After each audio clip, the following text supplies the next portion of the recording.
Hello दोस्तों, हमारे YouTube channel में आप सबका स्वागत है। दोस्तों, आज की इस वीडियो में आपको बताएंगे आखिर रावण की नाभि में अमृत कैसे स्थापित हुआ। क्या आप जानते हैं कि रावण की नाभि में अमृत कैसे आया? आपने रामायण में ये भी सुना होगा कि रावण को अमृतता का वरदान था। रावण की नाभि में अमृत अर्पित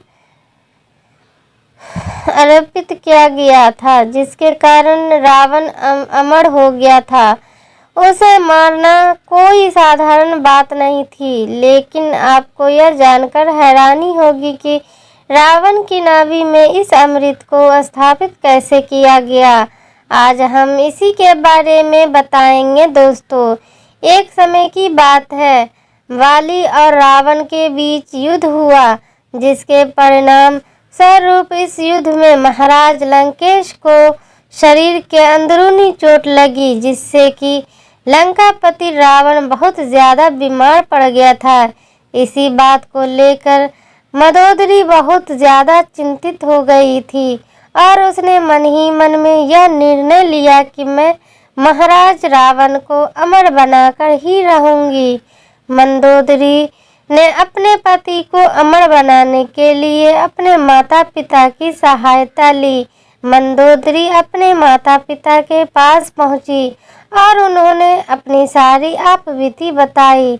इससे उसके माता पिता ने हाँ कर दी, लेकिन समस्या यह थी कि मंदोदरी के पास उड़कर जाने की शक्ति नहीं थी, लेकिन मंदोदरी की माँ के पास यह शक्ति थी। उसके बाद मंदोदरी की माँ ने सारी शक्तियाँ मंदोदरी को दे दी थी, क्योंकि मंदोदरी की माँ एक देवी स्त्री थी। मंदोदरी की माँ से मंदोदरी ने शक्तियाँ प्राप्त करके वह चंद्रलोक चली गई। चंद्रलोक में जाकर के उन्होंने चंद्रदेव के सामने अपने पति यानी कि लंकापति रावण की दीर्घायु के लिए पूजा का बहाना बनाने का ड्रामा रचा। चंद्रदेव तथा वहां के देवता इस बात को समझ नहीं पाए कि मंदोदरी की चाल क्या है। मंदोदरी यहाँ क्यों आई है? वैसे तो साधारण व्यक्ति इस अमृत कलश के कुंड को नहीं चुरा सकता, क्योंकि मंदोदरी के पिता द्वारा उसे स्वर्ग लोक में स्थापित किया गया था। वह भी बहुत ही चमत्कारिक तथा विद्युत शक्तियों के द्वारा इस कलश को स्थापित किया गया था, जिससे कि कोई भी व्यक्ति उसे नहीं ले जा सकता था। यदि कोई व्यक्ति आकाश मार्ग से उड़कर भी आता है तो उसके नीचे से बहुत सारी वैसली गैसों निकलती है, जिससे किसी की मृत्यु हो जाती है, और यदि कोई व्यक्ति इसके पास चलकर जाए तो भी उसकी मृत्यु निश्चित होती है, क्योंकि उनके चारों ओर गर्म लावा निकलता रहता है। इसलिए सामान्य मनुष्य के लिए इस अमृत कलश को चुराना कोई साधारण बात नहीं थी।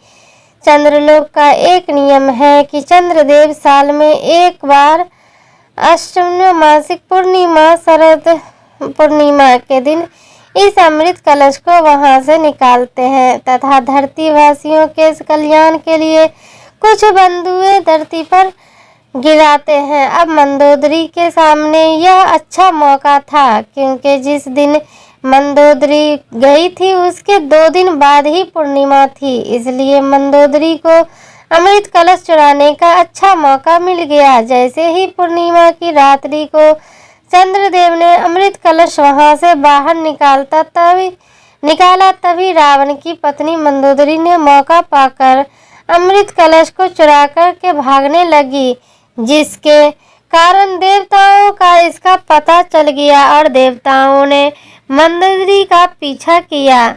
पीछा करने के बाद मंदोदरी बहुत ज्यादा ही घबरा गई और उसने अमृत कलश को देवलोक में एक खिड़की में अमृत कलश को छोड़ दिया तथा उसमें से अमृत की कुछ बूंदों को अपनी अंगूठी में भर करके उसके ऊपर ग्रहण का नग लगा दिया और अपने साथ लेकर आ गई। मंदोदरी अमृत लेकर धरती लोक पर पहुंच गई थी। उसके बाद उसने रावण को अमर करने के लिए अपने देवर विभीषण का सहारा लिया। वह एक मंत्र लंका में ऐसे व्यक्ति थे जो कि धर्म, पूजा पाठ तथा सकारात्मक प्रकृति की विचारधारा वाले व्यक्ति थे। मंदोदरी ने यह सारी घटनाएं विभीषण को बताया। पहले ही तो विभीषण ने उसका विरोध किया, मगर मंदोदरी की बहुत समझाने के बाद वह तैयार हो गया। लेकिन विभीषण ने एक शर्त रखी कि इस बात का पता हमारे दोनों के अलावा और किसी को नहीं होना चाहिए। इस बात से रावण की पत्नी मंदोदरी भी सहमत हो गई और उन्होंने शरद पूर्णिमा के दिन ही इस अमृत की बूंद को रावण की नाभि में अमृत स्थापित करने का निर्णय लिया। पूर्णिमा की रात्रि को मंदोदरी तथा विभीषण ने रावण को अशोक वाटिका में बुलाकर के मंदिरा के साथ कुछ जड़ी बूटियां पिलाकर के रावण को बेहोश या अचेत किया गया। रावण की अचेत होने के बाद कमल नाल पद्धति द्वारा विभीषण ने उस अमृत की बूंदों को रावण की नाभि में स्थापित कर दिया, जिसके कारण रावण अमर हो गया। अब रावण का सर भी कट जाता है तो भी वह जिंदा रहेगा। मेडिकल लाइन में नाड़ी का संपूर्ण ज्ञान जिसको होता है उसको वेस्कुलर सर्जन बोलते हैं। पूरे विश्व में विभीषण उस समय का एकमात्र वेस्कुलर सर्जन था। इस प्रकार रावण की नाभि में अमृत स्थापित किया गया। अमृत रावण की नाभि में स्थापित क्यों किया गया? क्योंकि जो अमृत की बूंदें मंदोदरी रावण के लिए लेकर आई थी वह पर्याप्त नहीं थी। हमारे शरीर में समस्त नाड़ियों का केंद्र नाभि में होता है, इसलिए यदि नाभि में अमृत को पहुंचा दिया जाए तो यह हमारे शरीर के हर नाड़ी में पहुंच जाता है। इसीलिए विभीषण मैंने नाभि को ही चुना, इससे रावण अमर ही हो गया था। बाकी की रामायण तो आप जानते ही होंगे कि किस प्रकार हमारे श्री राम ने लंकापति रावण का वध किया और समाज का कल्याण किया। तो दोस्तों, आपको ये रावण की नाभि में अमृत कैसे स्थापित हुआ इसके बारे में जानकर आपको कैसा लगा जरूर कमेंट बॉक्स में बताएं।